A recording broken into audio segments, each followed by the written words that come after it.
we've seen what has happened as countries continue to base the currency, right? What happens when inflation and hyperinflation hits? Well, then potentially there's a bank bail-in, right? They're going to freeze your accounts. They could do that. They could revalue, devalue the currency. So anytime you are looking at an account online or on a piece of paper, you don't have total control over it, right? It's not truly yours at the end of the day. Gold Rush Hour, episode 16. Oh yeah, now we clap. Yes. Okay.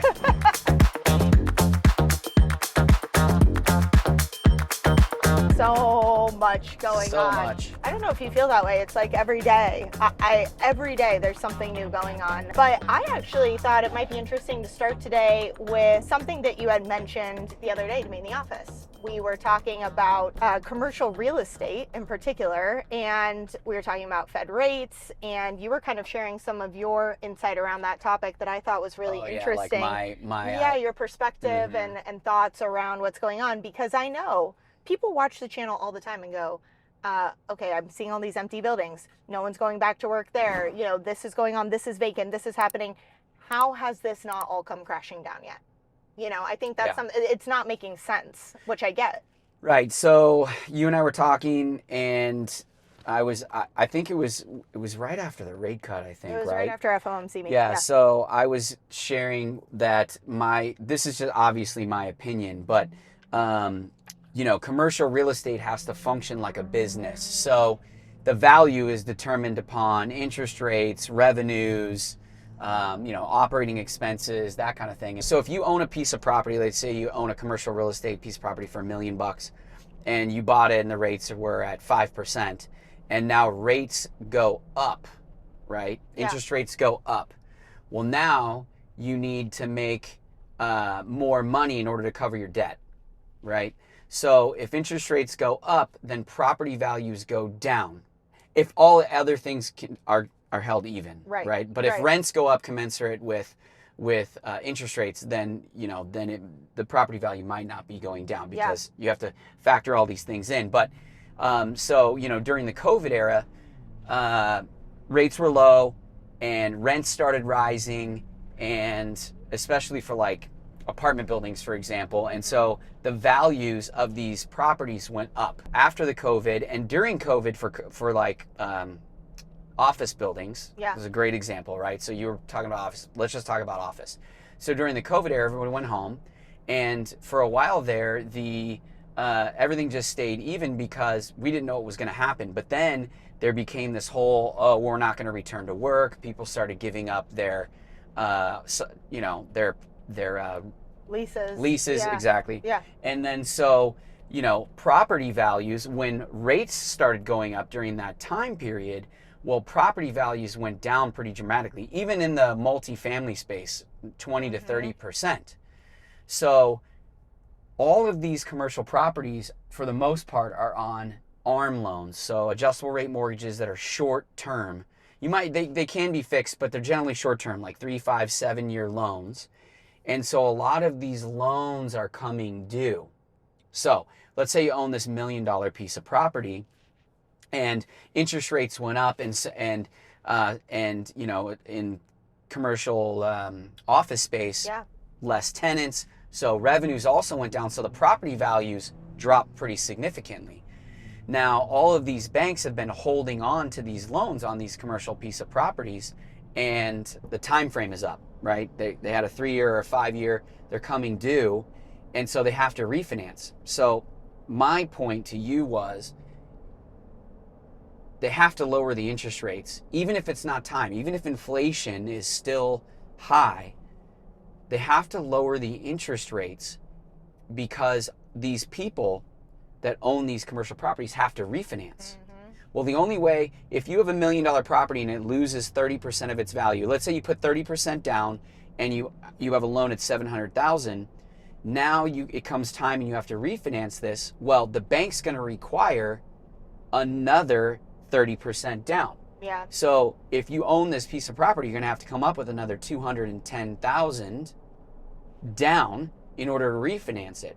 But if they lower interest rates, and they can lower them enough to increase the values of the properties, then you can have a low interest rate to refinance into, and hopefully enough equity in the property to do the refinance. Does that make sense? It does make sense. So now you got a situation where they're going, we have this commercial real estate bubble that could totally bust and take the banks down. So what do? We cut the rates, and President Trump is a big time commercial real estate investor. Yeah. So we cut the rates, and I say that because then he understands the problem. So we cut the rates. Do you think that's part of why he's been pushing so hard for the cuts? I think so. Okay. I don't know so. Yeah. I think so. It could be one of many reasons, but yeah. Yes. Yeah. But it solves a commercial real estate problem, because if they can lower the rates enough, then they can increase property values and lower the rates in which you're going to refinance the loans. And so it can technically bail out the system. They can raise the rates right after that. After everybody's refinanced their loans, right? Then they could raise the rates again right after. It just kicks the can down the road. That's interesting. I never thought about that. Like basically opening up a window so that we can avoid some kind of explosion, implosion, collapse within this sector, get everyone to refinance, and then raise again. Yeah. Yes. Interesting. Now, do you think that actually, kind of like takes care of that crisis, or do you think it's just, extend and pretend and hope for the best type thing? I think that's everything we've got going on right now. Yeah. Right? I don't think too much of our money or our economic problems are money printing related. People think, oh, inflation means that the prices of everything is going up. It's actually not that. It's actually the fact that we're debasing the currency. We're printing so much of it that the dollar is losing value against goods. Yeah. So prices are only rising because we're increasing the money supply. That's the correct way of thinking about inflation. And that's why you buy gold, because they debase the currency against gold. That's what's happening. The more they debase the currency, the more the price of gold goes up, right? And so we have inflation because we're printing so much money, and that they're papering over everything. They're just papering over it.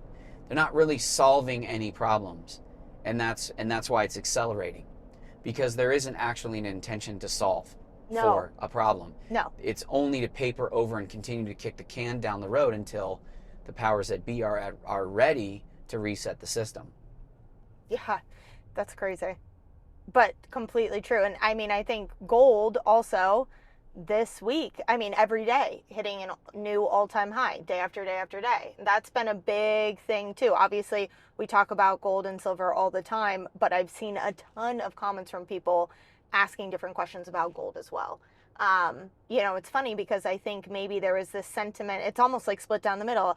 Seems like half the comments are asking, do you think that gold has, somehow topped out? Is this at the peak of where gold is going to go? Is it too late to get into gold? Is it too late to protect myself with gold?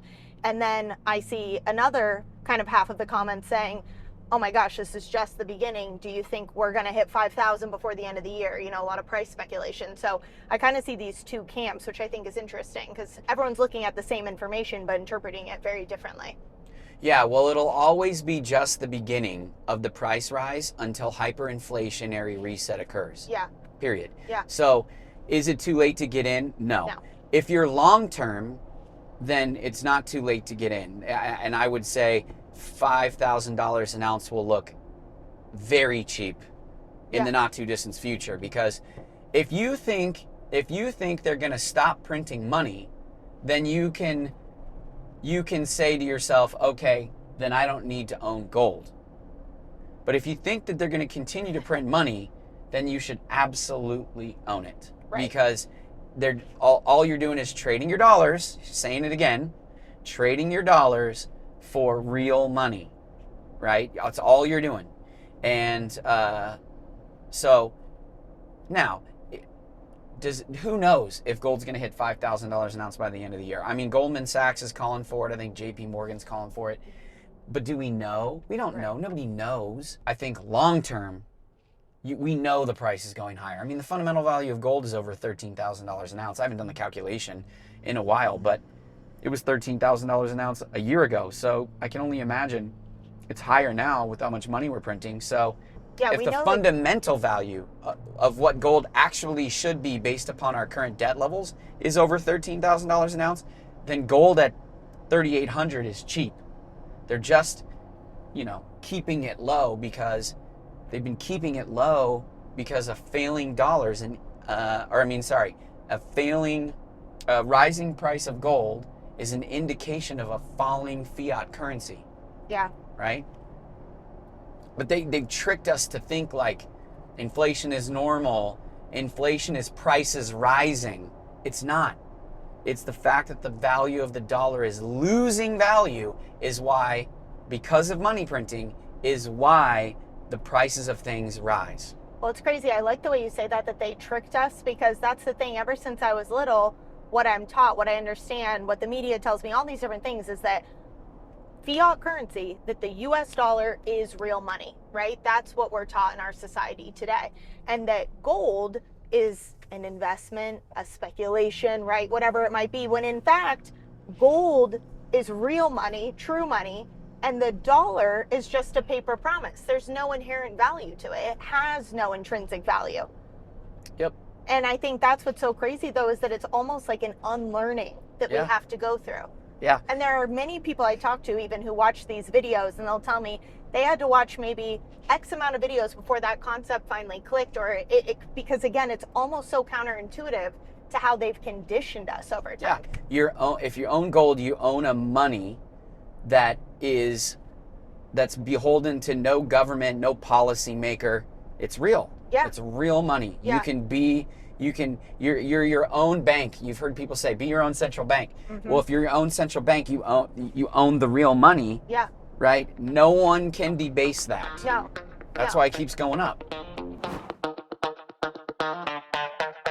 Now, what would you say, because I've seen this a couple times, some people commenting and saying, hey, I get it, it clicked, whatever it is, or I know I need to protect myself, but maybe they are looking at the price of gold, and even if they understand that it's undervalued, they're saying, I want to buy right now, but I don't quite have the funds. Should I get silver instead? Should I do an ETF? Should I save up, right? What would you say to someone who's looking for advice in that regard? You can buy gold in small denominations. You can buy 1/10 of an ounce. Yeah. Right? Just like Bitcoin. Most people don't have enough money to go buy a whole Bitcoin for $117,000. Right. But they're buying Bitcoin for $500. Yeah. You can still own fractional Bitcoin. You can still own fractional gold.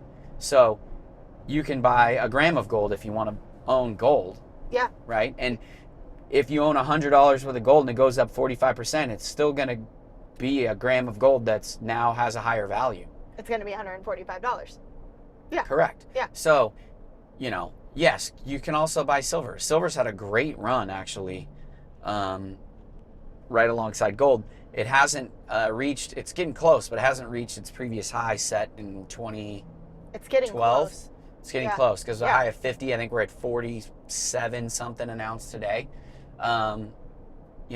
So I think own both, but you own gold for wealth preservation, wealth protection. It's the best performer, especially during hyperinflationary times. You own silver for barter. Yeah. Those are the tools I own it for. But you should definitely, the price rising is proof that you should own it. Yeah. You should own it because they're debasing the currency. That's why it's going up. They're going to continue to do that. So 100%. yeah. Now I know the answer to this too, but okay. Well, then you answer it. Okay. What's the answer? Well, all the time we get questions about gold ETFs. Mm-hmm. Physical gold versus paper digital gold, right? Mm-hmm. Which if there's a word in front of the gold, like paper digital for me, then it's not, you don't hold it, you don't own it. If there's that intermediary, if there's that risk, if it's a paper promise, sure, it can serve a function, but again, when talking about functionality, that is going to be more of your speculative investment asset because it's not going to ensure your wealth protection the same way it will if it's physical. Because we know, right, the same way that you could have your wealth in a bank, in dollars, in checking or savings. We've seen what has happened as countries continue to base the currency, right? What happens when inflation and hyperinflation hits? Well, then potentially there's a bank bail-in, right? They're going to freeze your accounts. They could do that. They could revalue, devalue the currency. So anytime you are looking at an account online or on a piece of paper, you don't have total control over it, right? It's not truly yours at the end of the day. Right. And that's the same for this kind of idea of the paper digital gold versus physical for me. No, you're right. It's just another tool. And I say look, if you have money in a 401k that you can't get out and you know that it's trapped there, and so you want to own gold and they allow you to invest in that in your 401k, then that's a great tool. Sure. You can at least hedge inflation, but the true protection is the physical gold itself, because you hold it, you own it, you control it. I'd say most people who buy ETFs use it as a way to trade the price on a day-to-day basis. Yeah. It's like a day trader mentality. Does that make sense? Right. Yeah, definitely. Different reasoning behind. Now, for anyone out there watching who's saying, okay, I know it's time to, or I've been meaning to, or I need to get more, or whatever it is, buying physical gold and silver, I see comments all the time asking, where can I buy it? What would you recommend? Well, I mean, there's plenty of places to buy it. I would always hope that, we provide this value to people all the time for free, and I would hope that people would choose to buy from us so that it would support what we're up to and getting the information out there and being available to people who have questions. So yeah, I would say there's plenty of places out there to buy. There's plenty of good reputable companies, but I would hope that you would, if you're a big time viewer or a fan of our show, I would hope you would come to us and buy it. I mean, we've been selling gold and silver coins and bars and products for 30 years as of this month. Yeah, which is a huge accomplishment, by the way. Yeah. People ask me all the time, okay, well, what happens when I call in, right? I see you're saying to call, or I see the appointment, the free Calendly. What does that entail? And I always say, listen, like when I joined ITM, I've learned so much from our analysts. I talk to them every day. They bring me something new. They know their stuff inside and out, in the same way that I am so passionate about education, and we all are on YouTube. It's the same way that they do their daily calls too. And I don't know, I just can't say enough good things about that as well. Yeah, I agree. I mean, there's nobody who works for ITM Trading that isn't a good person, that they all care and they all want to make a difference. That's why they do what they do, right? Yeah. Because they believe 100% of where we're headed, and they want to help people do the right thing for themselves. So, you call and you basically get free education. Yeah. And if you decide to buy, then we make money on the product, and that's how we make our money. Yeah. Otherwise, you learn, you hopefully make the right decision that's right for you, and you get somebody who can help guide you to get the right tool for the right job, so to speak. Absolutely. There's been a lot of concerns too from people saying, okay, so they know. We lost a camera. One. It's mine. Edgar needs to come back. You're still good.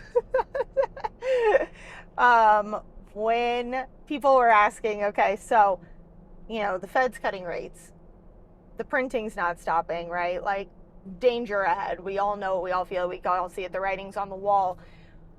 If we're assuming that inflation is only going to pick up steam and rise in the future as we continue to move forward, but we're not seeing potentially a lot of growth, or we don't know if rate cuts are going to bring back jobs or increase employment, that we see more and more companies cutting headcount, as we move forward. Major bankruptcies happening right and left, the most since 2020. Could it be a stagflationary situation? You named all of the factors that contribute to that, right? And I think AI also will contribute to lower employment numbers. Oh, for sure. We're already seeing it happen now. Yes. Yeah. But if companies are more productive because of it and they make more revenue, then that can help combat the stagflation piece of it. I don't know yet. Yeah. It's not super clear where we're headed as far as Oh, another Oh, no. one And down. that was our main one too. Don't mean to leave you guys on a cliffhanger. Well, But- let's go until we can't. Okay. What was it? I mean, I don't know. Stagflation, I don't know. Yeah. I think they're going to print money to combat that the most as best that they can, right? I Yeah. think so. Who knows? I just know money printing. It's going to be this. It's going to be the continuation. If you're not in position right now, it's time to get in position.